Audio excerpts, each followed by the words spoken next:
Good evening, Belize, and welcome to XTV's news broadcast for Friday, November 15, 2024.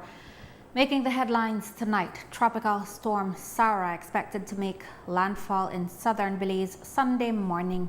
Flood alert in effect as Tropical Storm Sarah dumps significant rainfall over Belize, and fatal road traffic accident in Belmopan claims the life of a teenager. We take our first break and return with the news in detail.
Cycling Classic.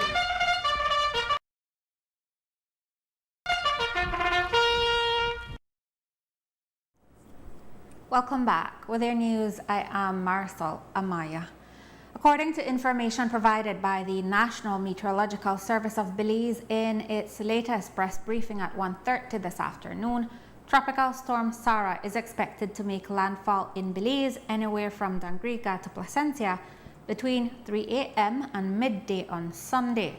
The country is currently under a tropical storm warning.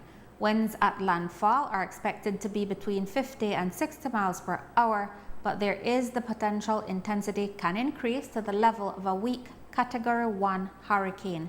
Bands from the system are affecting Belize and the Yucatan in Mexico. Here is Chief Meteorologist Ronald Gordon.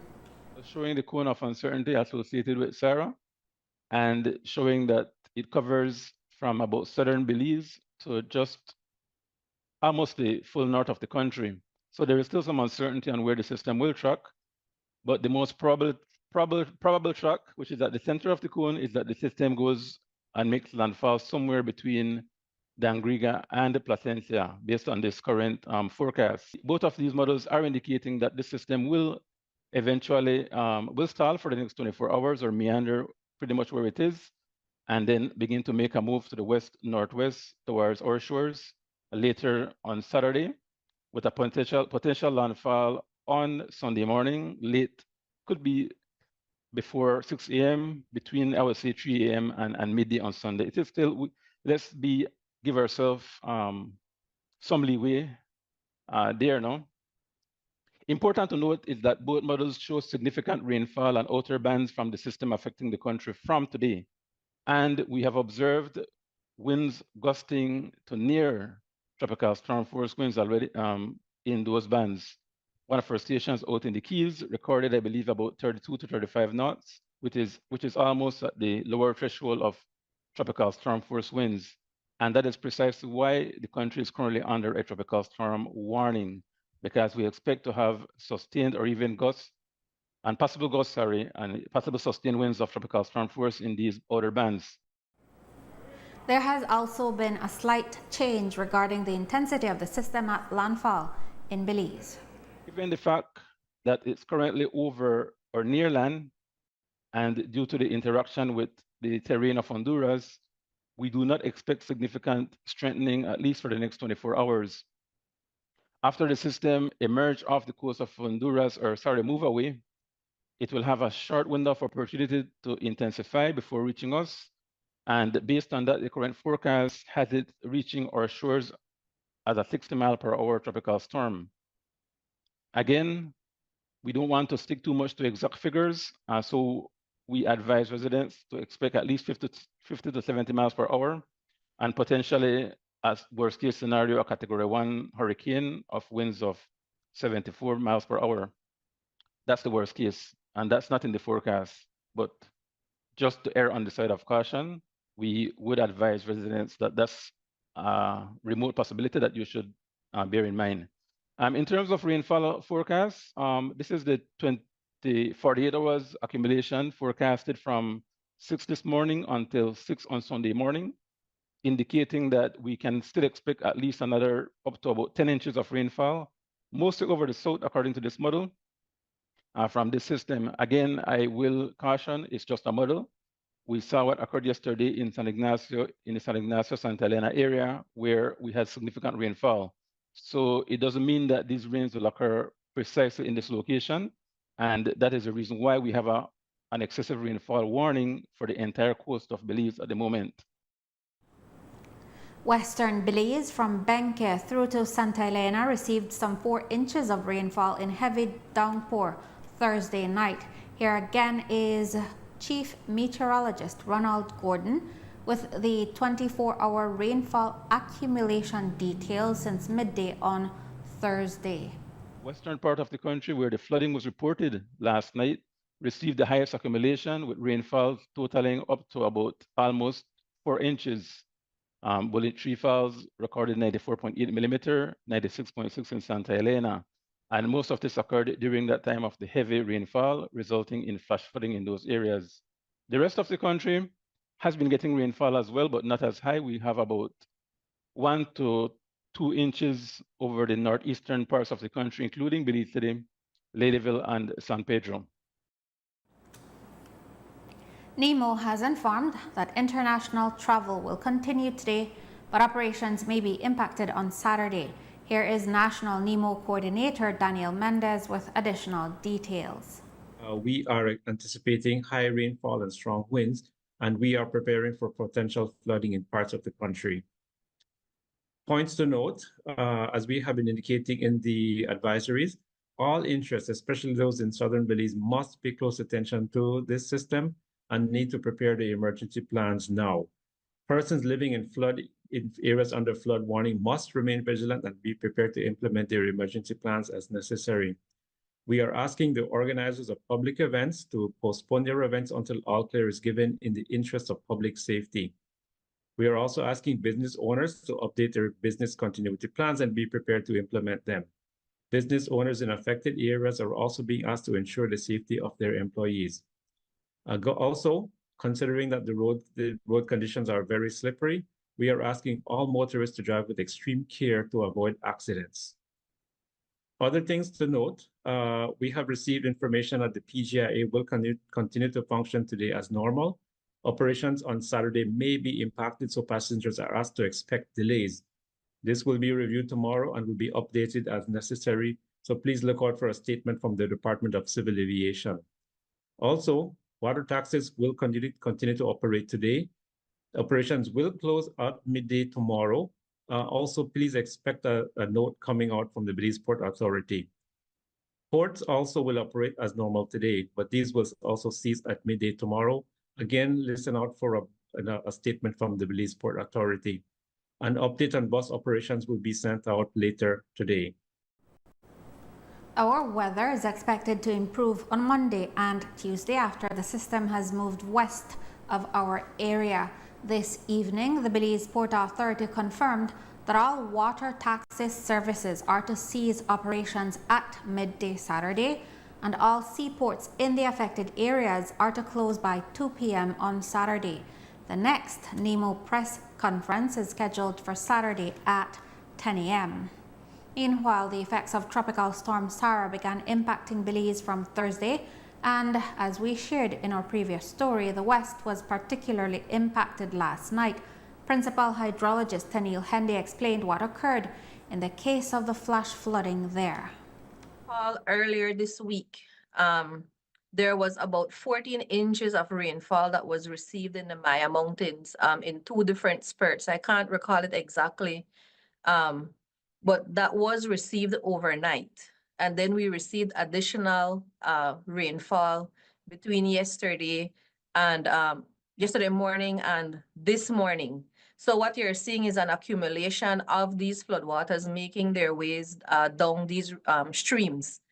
They will not all come down at once. They will come down in waves according to the bank full stage. And bank full means that the river cannot take anymore. And when it cannot take anymore, then it will basically flow overland or travel very rapidly down the system. So what we have determined is that you're seeing the accumulation and the different flood waves coming down. On Monday, it was the Rio On that was flooded. The next subsequent days, it was the Guacamayo area in the Maya Mountains. And then we went back to the Rio On at certain points in time. So what we're seeing are these different flood waves coming down the riverine systems according to what the river channel can tolerate, and what it can't will spill over, and depending on the volume, it will then turn into a flash flood. Hendy listed the areas for where there are currently flood warnings and what can be expected in other areas. We still have our flood warnings in effect for the Rio Hondo, the Macal, Mopan, and Belize rivers. Of interesting concern is that on the Belize River, the levels at the Crooked Tree Lagoon are increasing, but they are expected to remain below the causeway. The tree dam facilities are still spilling, and what we are seeing in the north is the decreasing flood levels, which is expected at Blue Creek, Santa Cruz, San Antonio, San Ramon. And at Douglas, we're now seeing those floodwaters increasing towards the coast. For the next few hours, Henday says they will need to monitor areas in the north for landslides. As you can see, the soil moisture is very high and saturated in this central region of the country. We do not have any imminent flash flood threats in any of our model time series, which is 1, 3, and 6 hour. Same is for the persistent flash flood threats and for our flash flood guidance. Of note, we are seeing positive indications for landslides in the country. You can see it here for Honduras, but for Belize, we just have some areas in the north that we will need to be monitoring for our landslides. Moving forward to our outlook in terms of stream flow, utilizing the DeWitra system that is in place in the Caribbean, we have a system on the New River. And as you're seeing, these little yellow dots indicate all the stations that we have available on the New River. And the color indicates that the river levels are elevated. And as the thresholds for flooding are reached, this will change. So this operates in a sort of a flat, traffic light. Green, you're okay. White, nothing to worry about. Yellow is like amber, and then red is flooding. So we're expecting that a 2-year event to occur in the New River watershed. Utilizing our platform on the GeoGlows, we're seeing here moving into Sunday, where most of the country, these systems or river systems will be under what is considered a 2-year flood event. And for the discharge outlook, we're seeing that more or less for the New River, we're going to see peak of the flood well into next week. And as well for the Rio Hondo and for the Belize River a little bit later. But these, I want to reiterate that these are models. These are based on the situation right now, and these will be updated accordingly to inform the public with the most accurate information. The impact to water resources is that, as we know from the swollen rivers and the heavy rainfall that can be expected, flooding is likely, and we need to look out for debris that will travel along these river systems, as well as for areas that experience urban flooding. This is likely to occur. Meanwhile, Prime Minister Jan Bersenio returned to the country today from his Mexico trip, where he had gone to attend the 270th regular meeting of the Board of Directors of COSESNA.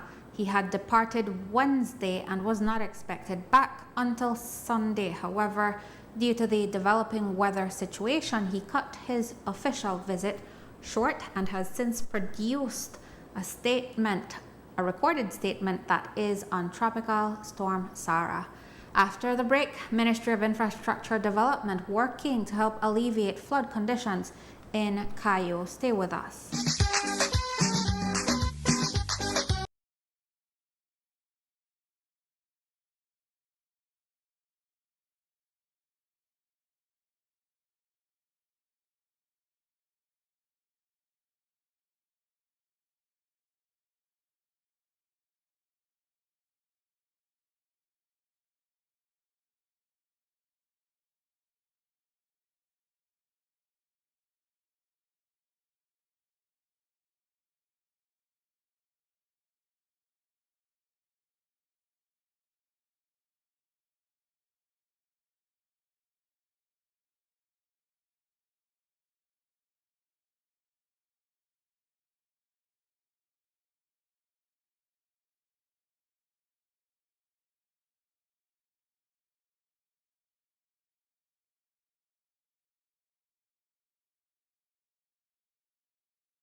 Welcome back. The news continues.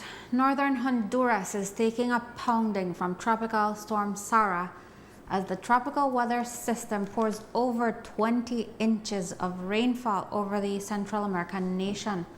The system has stalled there, unleashing conditions that have led to flash floods and mudslides. While that is disastrous for Honduras, it signifies some good news for Belize. In today's briefing, Chief Meteorologist Ronald Gordon spoke about what those located in the bands closer to the center can expect upon the system making landfall in Belize Sunday. In terms of steering, the system basically was being steered, or is being steered actually, by a high pressure ridge to the north of it and to the northwest. As I have stated in these briefings previously, a ridge is like a mountain. So because that system is kind of to the northwest of it, it is preventing it from advancing further westward. It's blocking it, so to speak, and keeping it there for now. The forecast is for that ridge to shift to the northeast. Therefore, like your mountain is moving out of the way and allowing the system then to push up to the west-northwest at a faster speed. So that's what we expect. We don't expect it to stall over us as it is doing right now over Honduras. We expect it to move across Belize at about 6 to 10 miles per hour speed and be away from us by late on Sunday. Based on what the official forecast is saying, it will make landfall somewhere between the Angrega and Placencia, like I said, which means that the strong tropical storm force winds, which are about between 50 to 73 miles per hour, will occur pretty much near the center, about 20 to 25 miles near that center. The weaker tropical storm force winds for persons in Belize City and further north will be about 39 miles per hour and 50 miles per hour, and that's what Belize City residents would experience. Most of this, in my estimates, would be in gusts, especially north of Belize. Could get tropical storm force winds, not sustained, but in gusts during showers and thunderstorms. So that's what we expect in terms of winds. In terms of storm surge, the official forecast is for about 1 to 3 feet storm surge. That 3 feet is on the upper end. That would indicate like a Category 1 hurricane. If it's a tropical storm, it will be perhaps less than 3 feet, between 1 and less than 3. But that would occur again in a very small area just north of where the center makes landfall. I mean, I don't want to pinpoint a center location, and I don't want to call any specific village because these things could wobble a bit and it could shift. The Ministry of Infrastructure Development and Housing, in a statement on its Facebook page, indicated it has dispatched additional personnel to assist in alleviating flood conditions in the Cayute district. Along with additional personnel, the ministry has also dispatched 3 backhoes, an excavator, and additional equipment. The ministry shared that their personnel will be working around the clock to help with increasing water levels and to alleviate the possible hardship to residents as more rain is expected to fall in the district and nearby areas. The ministry also reported that a team was dispatched to the Cala Creek Road as a steel culvert had collapsed. The team is working to replace the collapsed culvert with a 24-inch concrete culvert. The team will also work on drains in the area to ensure proper water flow.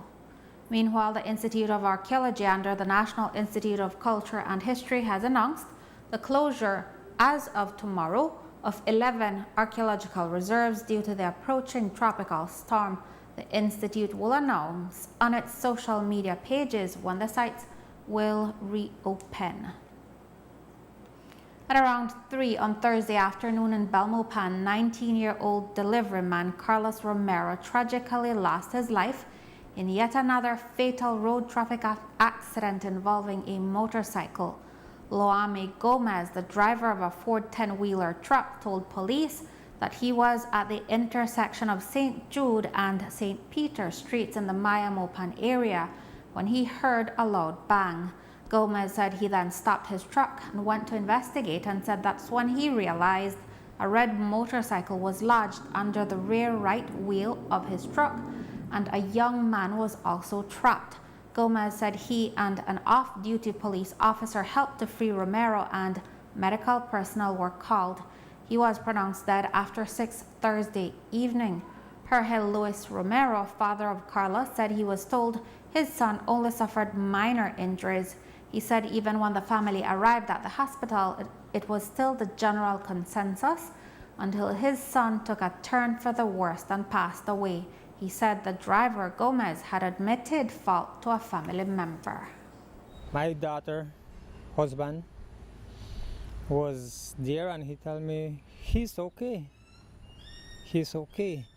He said he was talking to me. Yeah. Meanwhile, we was coming on the ambulance. And a little bit after, the doctor called me in because and tell me that they want to do him a ultrasound. And they give me the price what it costs, and I tell him, yes, we will do it.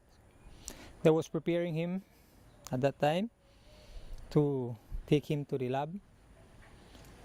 And then the complications start. He started bleeding in his nose. Instant, then take me out again from emergency room. And about 20 to half an hour, they call me in back and they give me the bad news that my son was passed away. My son-in-law told me that the driver of the truck admitted he was on the fault. The way how the truck was going and the way how the accident happened. The driver tell my son-in-law that he was on fault.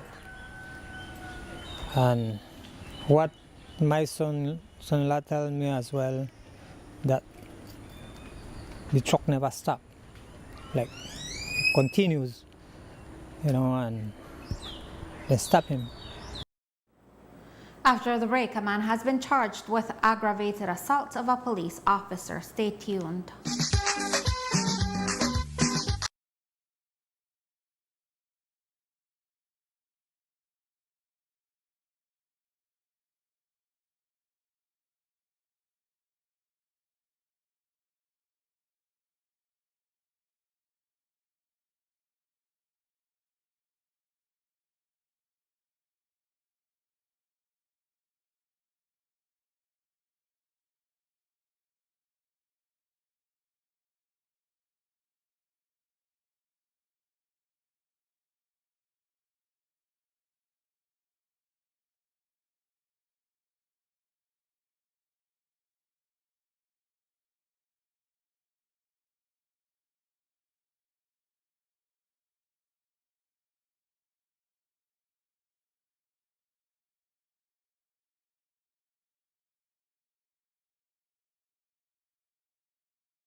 Police have charged 62-year-old Sabino Garcia of Valley of Peace, Cayo, with aggravated assault after he attempted to hit a police officer with a machete.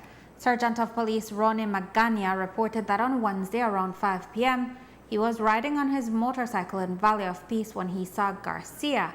Magania said he knew Garcia was wanted by police in connection with a traffic offense, and so he approached him.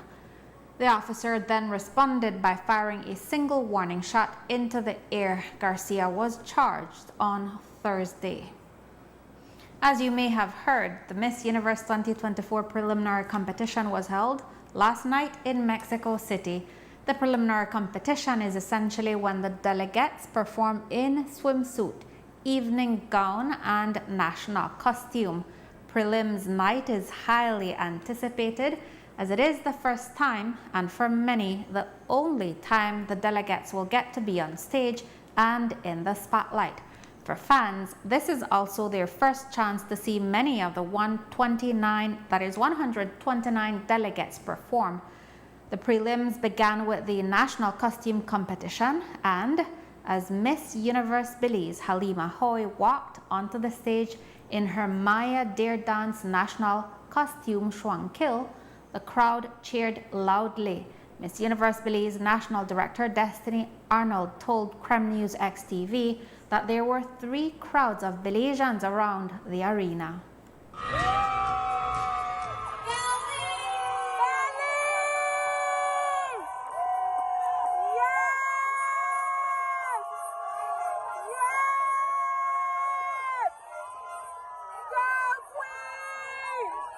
We were screaming our vocal cords away.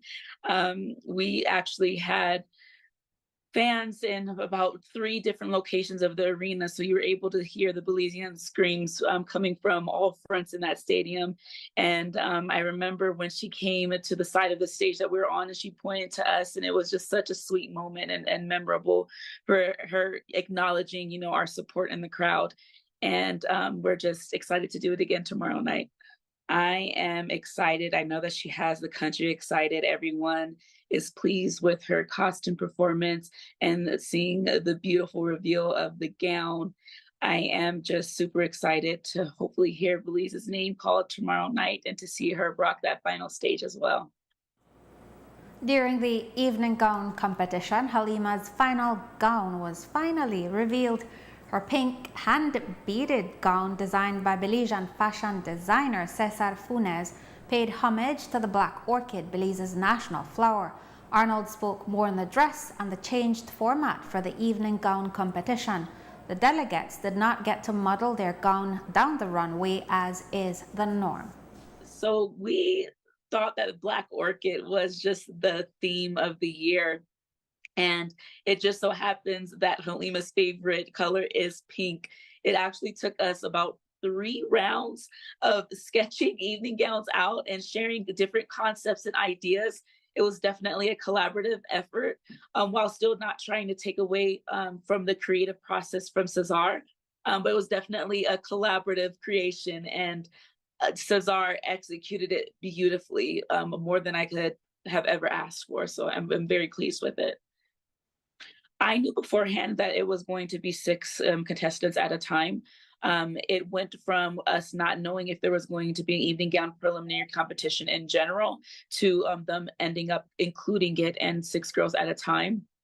You know, there's changes that happen every year, and a part of being a top contender is being able to assimilate and adapt. And that's exactly what Halima did from the time that she stepped on that stage in her evening gown. She was switching up her poses, working the audience, and she definitely wore that dress. The dress didn't wear her.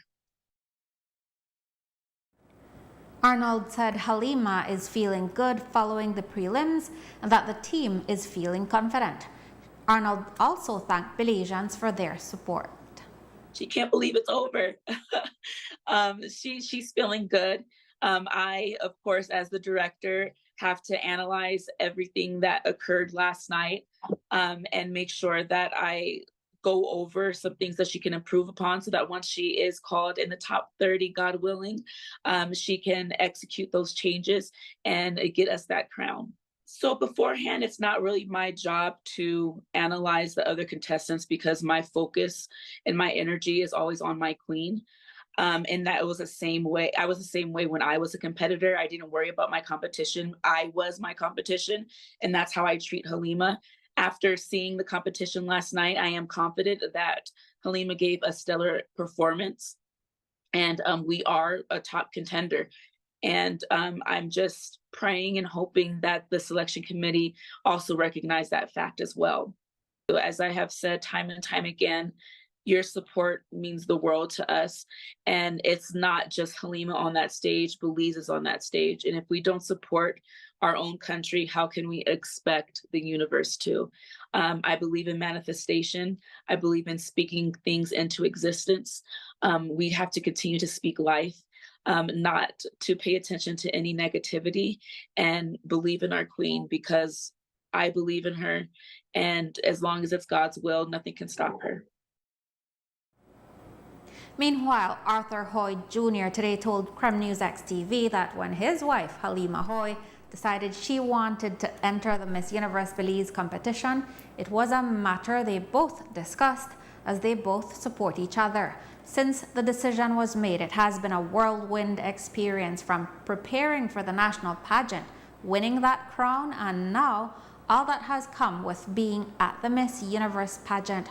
Hoy spoke of his introduction to the pageant world, how proud he is of his wife, and the experience of the preliminary competition on Thursday night.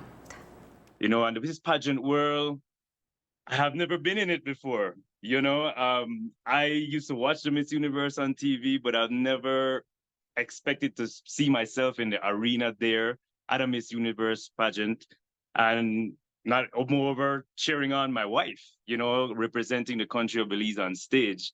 It's been amazing. The energy last night was so good. People love her. As the organization call Halima, they call her the Queen of Hearts, because anybody that gets in contact with Halima, they just fall in love with her personality, with her beauty, how she carries herself, and how she always represents Belize and has Belize on her sleeves everywhere she goes. You know, so it's been nice. It's been amazing, you know, and I'm so happy. I'm proud of her. The organization is so proud of her, how she has represented our country well. And we just hope for the best. We got there a bit early yesterday, the organization and I, so we could not take our seats. So we were outside, and all of us were nervous. Our palms were sweaty, our hearts were racing. We had to I took a little shot of mezcal to try to calm down a little bit. But when we actually got into that arena and the music started, and she was one of the first contestants to come out, and we saw Belize, I mean, I just screamed to the top of my lungs, you know, as the famous video has me circulating around when she won in Belize. It was so overwhelming, you know, couple of tears well in our eyes a little bit, to just see the combination of so much hard days, long nights, a lot of preparation that went into this night, well, the night last night and the upcoming night tomorrow. So it's just been very fulfilling, I must say. Hoy said Halima is feeling tired but great after the preliminary competition. He also thanked those who have supported her during the competition, and said it's more about Belize than about Halima herself. So of course, she's very tired. You know, they have them on a real schedule, and a real tight schedule. So she's very tired, but she felt great going into the competition. After the competition, she still felt great. I mean, that's the thing about Halima. She shines when it's time to shine. She works well under pressure. And even if she's down and out, when the lights come on, it's on for her, you know? So she's trying to recover right now, and it's still a blur to her because it went so fast. And today they're back in training again from, I think, 6 a.m. this morning. They woke them up again. They're back in training again all day today, and she won't be back to the hotel till 11 p.m. So it hasn't sunk in yet for her. You know, she's like, it's still a blur, you know? You know, it's been such heartfelt feeling to see people screaming her name that, like you said, not even from her country. You know, at the night of the pageant, we had people in rows, you know, from the Cayman Islands, from Venezuela, from Puerto Rico. And when Halima was there, they were screaming her name as well. So the support, I just want to tell everybody out there, thank you so much from the bottom of my heart and also from Halima. She is overwhelmed by you guys. She loves all of you guys. She loves the support that Belize has been giving us. And just keep it up. You know, the end game isn't there yet. You know, we have one more night. And we're hoping to hear her name called in that top 30 tomorrow night. And the sky is the limit from there. So thank you, Belize. Thank you for supporting her. And it's not just supporting her.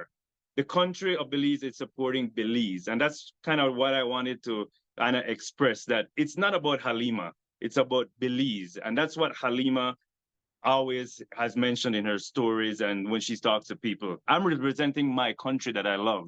You know, I'm just the face of it right now. The Miss Universe pageant final is scheduled for this Saturday at 5 p.m. Belize time, and it will be aired live on Telemundo. And fire has damaged a two-story concrete structure in Valley of Peace, Cayo. The fire reportedly started around 1 this morning. Chinese businessman 30-year-old Pen Tan reported to police that he was sleeping inside the building when he was awakened by the smell of smoke. He went to check and discovered that smoke was coming from the kitchen. The cause of the fire is not yet known and authorities are investigating. And with that, we have come to the end of our newscast. Our repeat can be viewed on this station later tonight at 9 and again Monday at midday.